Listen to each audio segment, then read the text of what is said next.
નમસ્તે વિદ્યાર્થી મિત્રો, કેમ છો? મજામાં ને? તો મધી સ્કૂલ દ્વારા આયોજિત ઓનલાઈન ટીચિંગમાં દરેક વિદ્યાર્થીઓનું હાર્દિક સ્વાગત છે. આપણે હાલ ઘરે રહીને ખૂબ સરસ મજાનું શીખી રહ્યા છીએ, બરાબર ને બાળ દોસ્તો? તો હવે આપણે ઘરે રહીને FA4ની પરીક્ષા પણ પૂર્ણ કરવાની છે.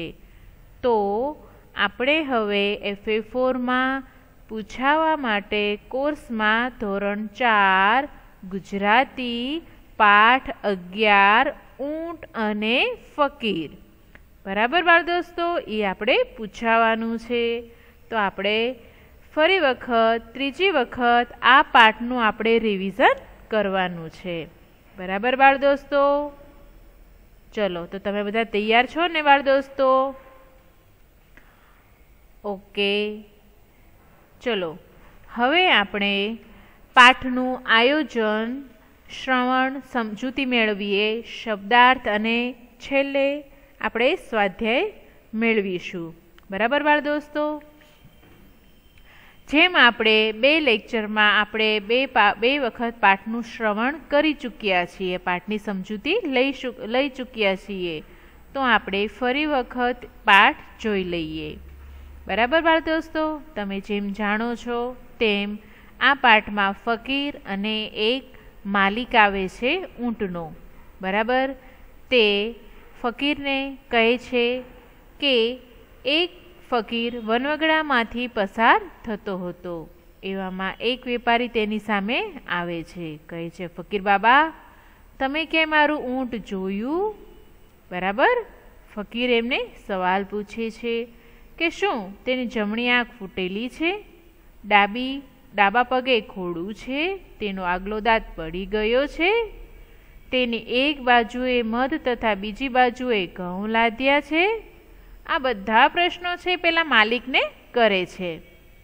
એટલે ફકીરને, પેલા માણસને એવું થયું કે આણે ખરેખર મારું ઊંટ જોયું છે.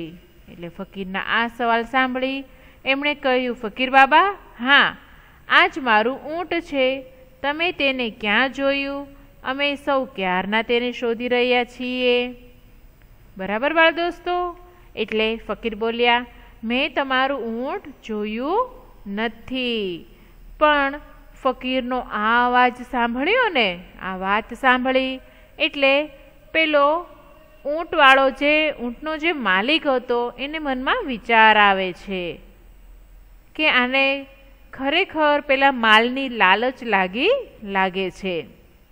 તેણે જરા કડકાઈથી અને ગુસ્સેથી કીધું છે કે ડાયા થઈ મારું ઊંટ મને આપી દો, નહીતર હું તમને પકડીને રાજા પાસે લઈ જઈશ. ફકીર બોલ્યા, અરે શેઠજી, હું તમને ખરું કહું છું, મેં ઊંટને જોયું નથી, બરાબર? એટલે રાજા પાસે એને લઈ જાય છે અને જબરજસ્તી કરીને એને રાજા પાસે લઈ જાય છે અને એને કહેવરાવે છે કે મેં ઊંટ જોયું નથી.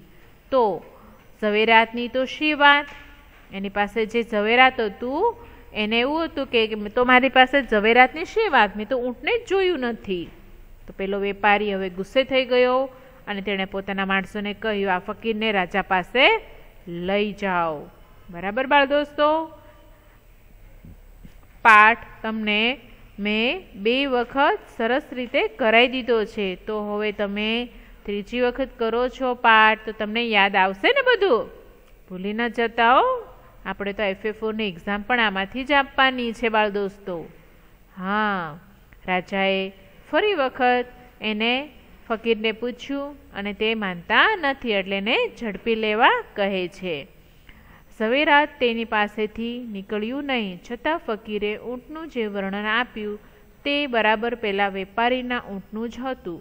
તેથી તેણે ઊંટ જોયું નથી એ વાત તો કેમ સાબિત થાય?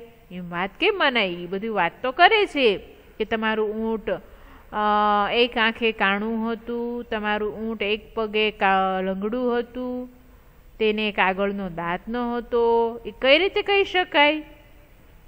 એટલે તેના ઉપરના ઝવેરાતની લાલચે તેને એક ચોક્કસ ક્યાંક સંતાડી દીધું છે એવું માની રાજાએ તેને સખત શિક્ષા કરવાનો હુકમ કરે છે.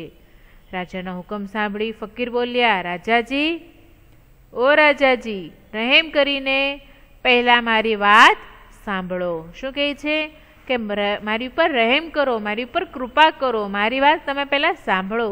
ખરેખર મેં ઊંટ જોયું નથી. વાત એમ છે કે હું વનવગડામાં કેટલાય વર્ષથી રહું છું. મને બધું અવલોકન કરીને જોવાની ટેવ છે. શું કરવાની ટેવ છે? મને અવલોકન કરીને જોવાની ટેવ છે. આજે સવારે જ્યારે હું વનવગડામાં જતો હતો ત્યારે મેં જમીન ઉપર ઊંટના પગલાં જોયા, પરંતુ તેની સાથે કોઈ માણસના પગલાં ન જોયા. તે ઉપરથી મેં માન્યું કે તે ઊંટ અને એના માલિક પાસેથી છૂટું પડી ગયું છે. પગલાંના માર્ગની એક જ બાજુમાં ઝાડના પાંદડા કરડેલા હતા. તે પરથી મેં માન્યું કે ઊંટ એક આંખે કાણું હોવું જોઈએ. તેના પગલામાંનું એક બાજુનું પગલું જરા ઓછું દેખાતું હતું. તે ઉપરથી મેં ધાર્યું કે તે પગે ઘોડું હશે. બરાબર બાળ દોસ્તો, તેણે જે પાંદડા કરડ્યા હતા તે પાંદડાનો વચમાંનો ભાગ લટકતો રહી ગયો. તે પરથી મેં માન્યું કે તેનો આગલો એક દાંત છે પડી ગયો હશે. તેના માર્ગની એક બાજુએ ઘઉં વેરાયેલા હતા અને એક બાજુ મધ હતું. એ ઉપરથી મેં અનુમાન કર્યું કે ઊંટ એક હતો, એની સાથે કોઈ એનો માલિક ન હતો. કોઈ માણસ તેના ઉપર બેઠો હોય તો ઘઉંના દાણા કે મધ પડવા ન દે. એ ઉપરથી મેં માની લીધું કે ઊંટ છે એ એકલું છે એના ધણી વગરથી. બરાબર, ધણી પાસે નથી, ધણીથી નાઠું છે એટલે કે છૂટું પડી ગયું છે. થોડી દૂર જતાં આ વેપારી એને સામો મળ્યો. ઊંટ વિશે પૂછવા લાગે છે અને કહે છે, મેં તેના ઉપર ઊંટનું વર્ણન કર્યું છે. એટલે આજે ફકીર બાબા છે એમનું વર્ણન કરવાની શક્તિ સારી હતી, અવલોકન કરવાની ક્ષમતા સારી હતી એની પાસે, એટલા માટે રાજાને વાત કરે છે. તે ઉપરથી તેને લાગ્યું કે તેનું ઊંટ છે એ મેં જોયું છે, પણ ઝવેરાતની લાલચે હું તેને બતાવતો નથી એવું પેલો માલિક છે એ માની લે છે. એટલે રાજાને વાત કરે છે. રાજાજી કહે છે, હું સાચું કહું છું, મેં ઊંટ જોયું નથી અને સંતાડ્યું પણ નથી. બરાબર બાળ દોસ્તો, તો રાજાએ આ વાત સાંભળી ખાતરી થઈ કે ફકીરે ખરેખર ઊંટ જોયું નથી કે નથી સંતાડ્યું. તેણે ઊંટ વિશે જે કહ્યું તે અવલોકન કરવાની ટેવ ઉપરથી જ કહ્યું હતું. બરાબર બાળ દોસ્તો, રાજાએ ફકીરને ઇનામ આપ્યું. એને છોડી દીધા અને એને ઇનામ આપે છે. એને અવલોકન કરવાની શક્તિ ખૂબ જ સરસ હતી અને વખાણવાળી હતી. તેના વખાણ કર્યા અને રાજા ફકીરને ઇનામ આપ્યું રાજાએ. બરાબર બાળ દોસ્તો, એટલે અહીંયા આપણો આ પાઠ છે એ પૂર્ણ થાય છે. બરાબર બાળ દોસ્તો, તો હવે આપણે શબ્દાર્થ લઈએ. ચલો, આ રિવિઝન પણ આપણે 2 વખત કરી ચૂક્યા છીએ. બરાબર ને બાળ દોસ્તો? તો તમને હવે જ્યારે એક્ઝામમાં પૂછાય તો અઘરું નહીં લાગે ને? ચલો, તો હવે આપણે ફકીર એનો શબ્દાર્થ થશે ત્યાગી અથવા વૈરાગી. વનવગડામાંથી એટલે જંગલમાંથી. ખોડું એટલે કે ખોડવાળું, લંગડું. લાદ્યા છે એટલે કે ખડક્યા છે, સામાન મૂક્યો છે. ક્યારના એટલે કે ઘણા સમયથી. લાલચ એટલે કે લોભ. કડકાઈથી એટલે સખ્તાઈથી. ઝવેરાત એટલે કે હીરા, માણેક, મોતી, જવાહીર વગેરે. બરાબર બાળ દોસ્તો? ચલો, રહેમ એટલે કે દયા. અવલોકન એટલે ઝીણવટથી જોવું તે. કરડેલા, દાંતથી કાપેલા. કાણું એટલે કે અહીંયા તમને કીધું છે કાણું એટલે કે એક આંખ વગરનું. બરાબર, એક આંખ વગરનું. બણબણતી, બણબણ એવો અવાજ કરતી. ધણી એટલે કે માલિક. નાઠું છે એટલે કે નાસી ગયું છે. વર્ણન કર્યું, શું શું અને કેવું છે તે વિસ્તારથી કહ્યું, એટલે એને શું કહેવાય? વર્ણન કર્યું. બરાબર બાળકો? ચલો હવે આપણે સ્વાધ્યાય પોથીમાં એનો પાઠ છે એ પૂરવાનો છે. બરાબર બાળ દોસ્તો? હવે આપણે ઊંટ અને ફકીર આપણે ગયા લેક્ચરમાં પ્રશ્ન 1 વિકલ્પો છે એ જોઈ ગયા છીએ. બરાબર? ફરી વખત આપણે આમનું રિવિઝન કરી લઈએ. તો ચલો જેને આવડશે એ બધા પોતપોતાની રીતે જવાબ બોલશે હો ભાઈ મનમાં.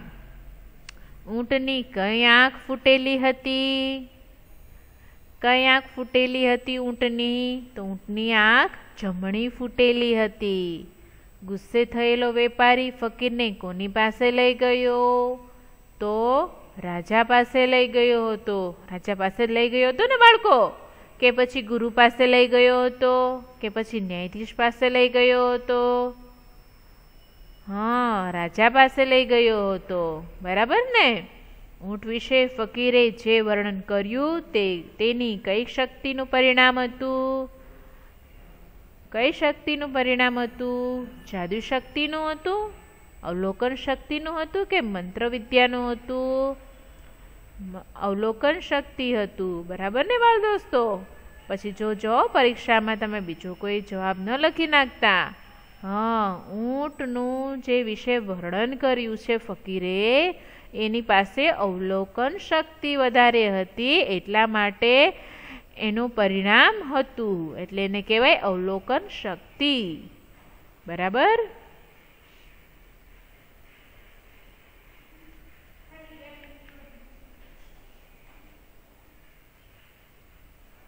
પ્રશ્ન 2 એમાં છે તમારે કે 1-2 વાક્યોમાં ઉત્તર લખો.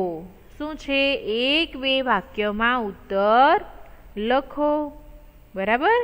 ચલો પ્રશ્ન પહેલો આ પણ આપણે કરી ચૂક્યા છીએ હો બેટા, એટલે ફરી વખત આપણે રિવિઝન કરવાનું છે. ફકીર છે વનવગડામાંથી પસાર થતા હતા ત્યારે તેમને સામે કોણ મળ્યું? કોણ મળ્યું તું? કોણ કહેશે? ફકીર છે એ વનવગડામાંથી પસાર થતા હતા ત્યારે તેમની સામે કોણ મળ્યું? તો ભાઈ ફકીર છે એને વનવગડામાંથી પસાર થતા હતા ત્યારે તેમને સામે એક વેપારી મળ્યો. કોણ મળ્યું હતું? વેપારી. બરાબર? તો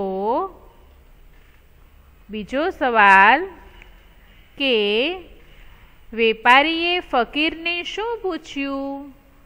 વેપારીએ ફકીરને શું પૂછ્યું?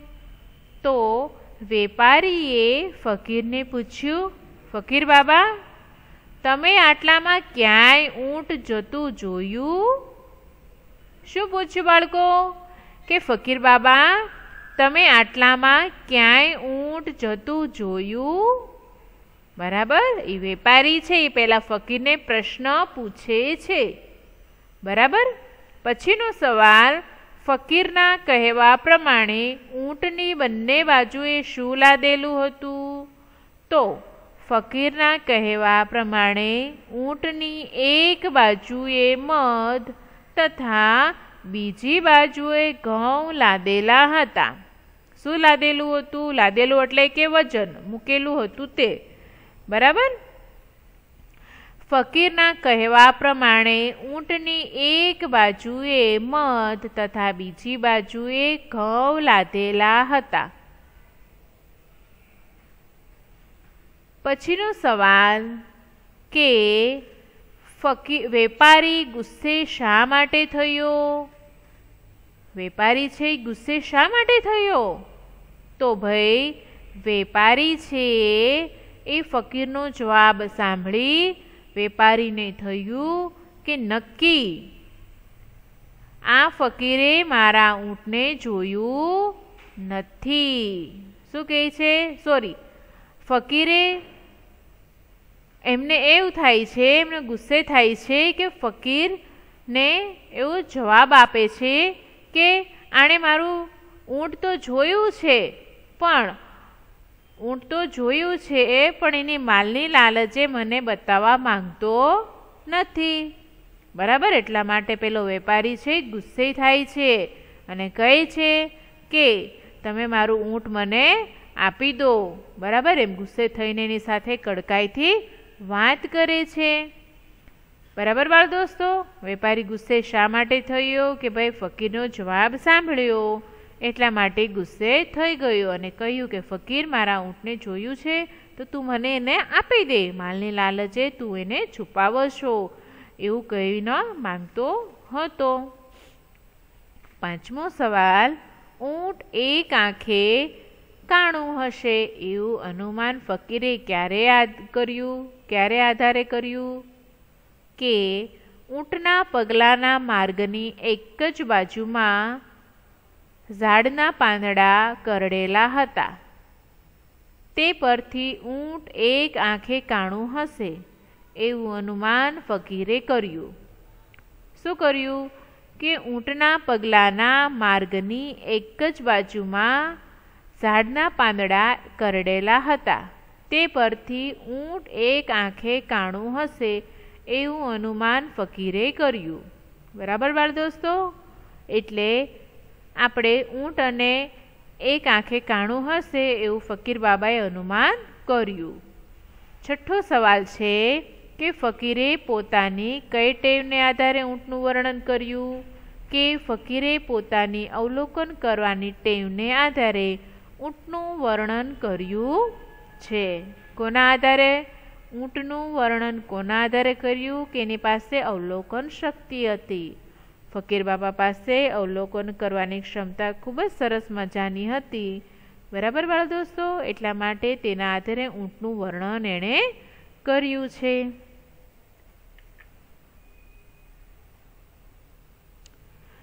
પછી આવે છે પ્રશ્ન 3. પછી આવશે પ્રશ્ન 3 કે નીચેના પ્રશ્નોના ઉત્તર 2-3 વાક્યોમાં લખો. બરાબર બાળ દોસ્તો, તમારે બધે સાથે લખવાનું છે. બરાબર, બધાએ બુક પેન સાથે રાખેલી જ હશે. બરાબર, આપણે લેક્ચર ચાલુ થાય એટલે બુક પેન બધે સાથે જ રાખવાની અને સાથે લખતું જવાનું. બરાબર, એટલે પ્રશ્ન 3 નીચેના પ્રશ્નોના ઉત્તર 2-3 વાક્યોમાં લખો.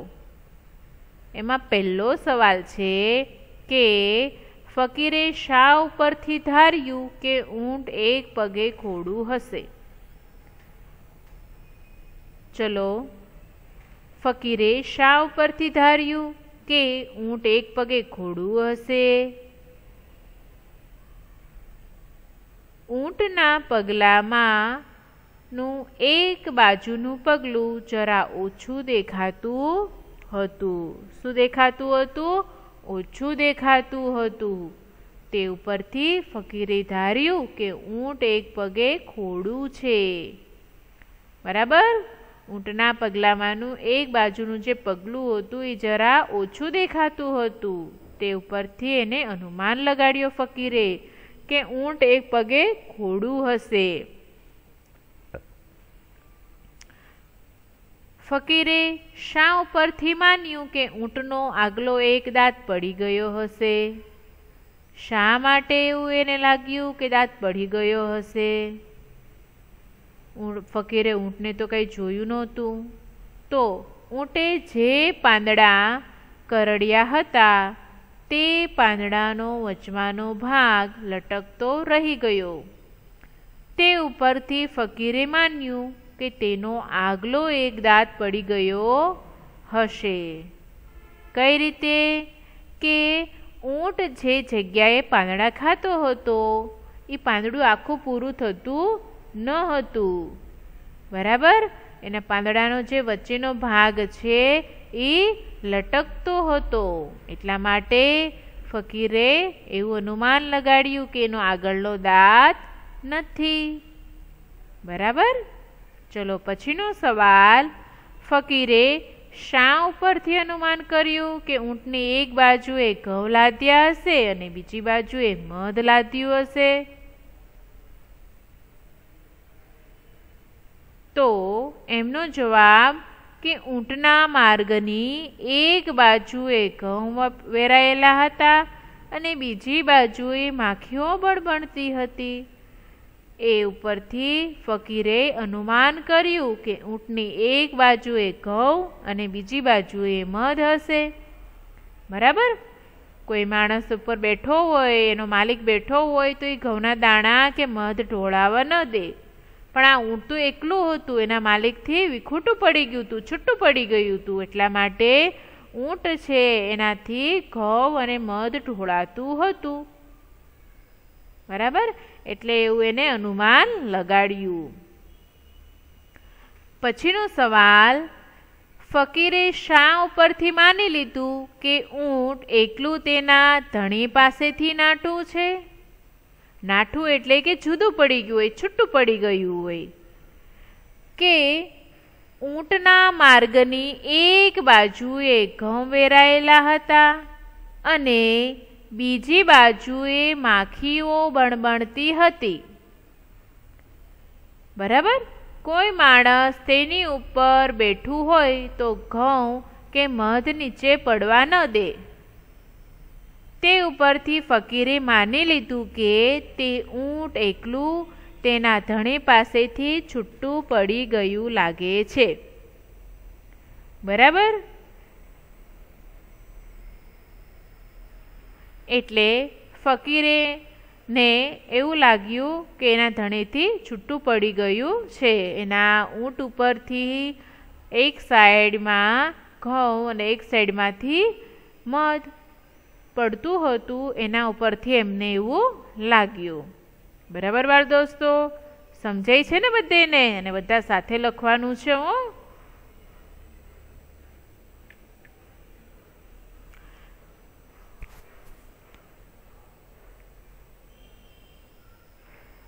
પછીનો સવાલ, રાજાએ ફકીરને છોડી મૂકવાનો હુકમ શા માટે કર્યો? રાજા છે એને ફકીરને મૂકવાનો હુકમ શા માટે કર્યો હતો? ચલો, કોઈને જવાબ યાદ આવે છે બાળકો? કોઈકને તો ખબર હશે ને, જેણે પાઠમાં ધ્યાન રાખ્યું હશે, જેણે બધા વિડીયો જોયા હશે. બરાબર ને? રાજાએ ફકીરને છોડી મૂકવાનો હુકમ શા માટે કર્યો? કે ફકીરે કરેલું વર્ણન સાંભળીને રાજાને ખાતરી થઈ કે પેલો ફકીર છે એ ખરેખર ઊંટ જોયું નથી કે સંતાડ્યું પણ નથી. તેણે ઊંટ વિશે જે કહ્યું તે તેની અવલોકન કરવાની ટેવ ઉપરથી જ કહ્યું હતું. બરાબર બાળકો? આથી રાજાએ ફકીરને છોડી મૂકવાનો હુકમ કર્યો. બરાબર? એટલે રાજાએ એને કંઈ ફાંસીની કે એને કોઈ શિક્ષા કરવાની, સજા કરવાની પહેલાં વાત કરી હતી, પણ ફકીરની વાત સાંભળી અને એની ઉપર વાત સાંભળીને એને એવું લાગ્યું કે ખરેખર આ ફકીર છે એ સાચું બોલે છે, જુઠ્ઠું બોલતો નથી. બરાબર? એટલે એને એ જે રાજા છે એને સત્યના માર્ગ ઉપર ચાલીને ફકીરને છોડી મૂકવાનો હુકમ કર્યો. એને છોડી દેવાનો હુકમ તો કર્યો, એની સાથે સાથે એને ઇનામ પણ ભેટમાં આપ્યું. શું આપ્યું? ઇનામ આપ્યું ભેટમાં. બરાબર ને બાળકો? તો આ પાઠમાં આપણે રાજા, માલિક અને ફકીરની વાત કરી. બરાબર ને? આમાં જે ફકીર છે એ જુઠ્ઠું બોલતો ન હતો, એ સત્ય માણસ હતો, સાચો માણસ હતો. પણ એની જે અવલોકન કરવાની જે ક્ષમતા હતી ને, એની પાસે જે શક્તિ હતી ને, એ ખૂબ સરસ મજાની હતી. એટલે બધા માણસોને, રાજાઓને, ત્યાં આજુબાજુમાં જે બીજા માલિકો હતા એમને પણ ગમી ગઈ. બરાબર બાળકો? તો આપણે પણ સાચું જ બોલવાનું હો, કોઈ દિવસ ખોટું ન બોલવાનું. ભલે જે વાત હોય પણ આપણે સાચી જ વાત કરવાની. આપણે ખોટું બોલશું તો આપણો કોઈ વિશ્વાસ કરશે નહીં, બરાબર ને? આપણે પણ ફકીર બાબાની જેમ સાચું જ બોલવાનું, જે હોય તે સાચું જ કહેવાનું. અને ફકીર બાબાની જેમ આપણે પણ એવી અવલોકન કરવાની ક્ષમતા કેળવવાની. આપણે જે વસ્તુ કરીએ છીએ એમાં ખૂબ આપણે નીરખીને જોવાનું, બરાબર? આપણે ક્યાંય બહારગામ ગયા હોય, આપણે ક્યાંય બીજા રસ્તા ઉપર ગયા હોય કે જ્યાં આપણે અજાણ્યા પડતા હોય, બરાબર? ત્યાં આજુબાજુની વસ્તુ પણ આપણે જોઈ લેવાની કે આપણે ક્યાંય ભૂલા તો નથી પડતા ને, આપણને કંઈ ભૂલ તો નથી થતી ને. એટલે આજુબાજુમાં બધું વ્યવસ્થિત રીતે જ આપણે કરવાનું અને અવલોકન જોવાનું, બરાબર બાળકો? હા, કરશો ને બધા એવું? હા, તમે તો જે નાના ભૂલકાઓ છો એટલે તમે સાચું જ કરશો, કોઈ દિવસ ખોટું કરશો નહીં, બરાબર ને? એટલે આપણે ફકીર બાબાની જેમ આપણે પણ સાચું બોલીશું, બરાબર ને બાળકો? ચલો હવે પ્રશ્ન 3 એનો આપણે પ્રશ્ન 1 લઈ લઈએ, બરાબર બાળ દોસ્તો? કે ફકીરે કરેલું ઊંટનું વર્ણન કરો. મેં તમને ગયા લેક્ચરમાં ઊંટ વિશે લખવાનું કહ્યું હતું. લખ્યું છે બધે હોમવર્ક તો કર્યું છે ને બાળકો? હોમવર્ક કરતા રહેજો, હું ગમે ત્યારે માંગીશ તમારી આગળથી. હા, તો હવે આ પાઠમાં ફકીરે કરેલું ઊંટનું વર્ણન છે, બરાબર? કે ફકીરે કરેલું ઊંટનું વર્ણન કે તેની જમણી બાજુએ આંખ ફૂટેલી છે, તે ડાબે પગે ઘોડું છે, તેનો આગલો દાંત પડી ગયો છે, તેની એક બાજુએ મધ તથા બીજી બાજુએ ઘઉં લાદ્યા છે, બરાબર? એટલે ફકીરે આ ઊંટનું વર્ણન કર્યું છે પાઠના આધારે, બરાબર? શું કર્યું કે જમણી બાજુએ આંખ ફૂટેલી છે, એક પગે ઘોડું છે, અને એ પગ ઘોડો હતો એ કયો હતો? તો ભાઈ ડાબો પગ હતો. અને આંખ ફૂટેલી હતી કઈ હતી? તો ભાઈ જમણી આંખ ફૂટેલી હતી, બરાબર ને? તેનો એક દાંત પડી ગયો, તો એ દાંત કયો પડી ગયો હતો? તો ભાઈ વચ્ચેનો દાંત પડી ગયો હતો. એ જ્યારે પાંદડું ખાતો હતો ને ત્યારે વચ્ચેનો પાંદડાનો જે ભાગ હતો એ લટકતો હતો. એના ઉપરથી આપણે કહી શકાય કે ઊંટ છે એને દાંત નથી, એક દાંત નથી. તેની એક બાજુએ મધ તથા બીજી બાજુએ ઘઉં લાદ્યા છે. ઘઉં લાદ્યા એટલે કે ઘઉં મૂક્યા છે અને એની ઉપર ભારણ મૂક્યું છે, બરાબર બાળ દોસ્તો? ચલો, તમે બધે સાથે લખ્યું જ હશે, બરાબર ને? બધે સાથે લખવાનું, સમજવાનું, બરાબર બાળકો? અને ઘરે તમે મહેનત કરજો, બરાબર? ચલો હવે આપણા ઘરકામમાં આપણે સ્વાધ્યાય પ્રશ્ન 1 અને 2 લખવાનો છે, રફબુકમાં અને ફેરબુકમાં, બરાબર? હું તમને એક વખત એ પ્રશ્ન બતાવી દઉં છું કે સ્વાધ્યાય પોથીમાં આપણે જે સ્ટાર્ટિંગ કર્યું હતું બેટા, બરાબર? એનો આપણે પ્રશ્ન 1 અને 2 લખવાનો છે. પ્રશ્ન 1 આ અને એની પછીનો છે પ્રશ્ન 2. એક વાક્યમાં જવાબ. એના 6 સવાલ છે એ તમારે જાતે લખવાના છે, બરાબર બાળ દોસ્તો? લખશો ને બધા? હા, ઓકે. ચલો, તો હવે તમે ઘરે રહો, સેફ રહો, બરાબર? બહાર નીકળતા નહીં. બહાર જાઓ તો માસ્ક પહેરજો, સેનિટાઈઝર કરજો બાળકો, બરાબર? અને વગર કારણે બહાર જવાની તમારે કોઈ જ જરૂર નથી. તમારા પેરેન્ટ્સ છે એ જશે, બરાબર બાળકો? એટલા માટે તમે ઘરે રહો અને સુરક્ષિત રહો, બરાબર? ઓકે, તમે આ પાઠનું વર્ણન સારી રીતે જોયું એટલા માટે તમારું ખૂબ ખૂબ આભાર, બરાબર બાળકો? હવે પછી આપણે નેક્સ્ટ ટાઈમ મળીશું. ઓકે બાળકો? ચલો, બાય બાય.